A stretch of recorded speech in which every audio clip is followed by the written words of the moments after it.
യേശുമിശിഹായിലെ ഏറ്റവും സ്നേഹം നിറഞ്ഞവരെ, ത്യാഗങ്ങൾ ഏറ്റെടുത്തുകൊണ്ട് സ്നേഹിച്ചവനായിരുന്നു വിശുദ്ധ യോസേപ്പ് പിതാവ്.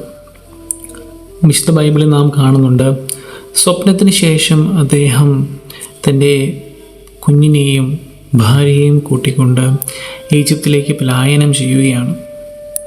ഇവിടെ തനിക്കുണ്ടായിരുന്ന സുരക്ഷിതത്വം നോക്കാതെ ഈശോയ്ക്ക് വേണ്ടി, മാതാവിന് വേണ്ടി അദ്ദേഹം മുന്നോട്ട് പോകുന്നു.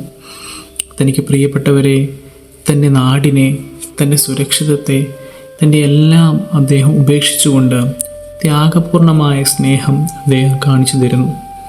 യഥാർത്ഥ സ്നേഹമെന്ന് പറയുന്നത് പലപ്പോഴും വാക്കാൽ മാത്രം നിൽക്കുന്നത് ഒന്നാണ് ഇന്നത്തെ ലോകത്ത്.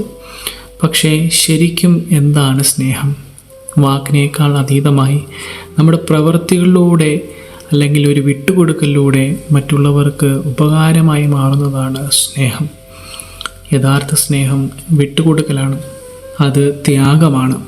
ഒരുപക്ഷെ നമ്മുടെ ജീവിതത്തിലേക്കൊന്ന് കടന്നു വരുമ്പോൾ മറ്റുള്ളവരെ സഹായിക്കുന്നതാകാം, ഭാര്യ ഭർത്താക്കന്മാർ ഒന്ന് താഴ്ന്നു കൊടുക്കുന്നതാകാം, തങ്ങളുടെ മക്കളെ മനസ്സിലാക്കുന്നതാകാം, ഒരു വ്യക്തിയുടെ ആവശ്യത്തിൽ സഹായിക്കുന്നതാണ് യഥാർത്ഥമായ സ്നേഹം.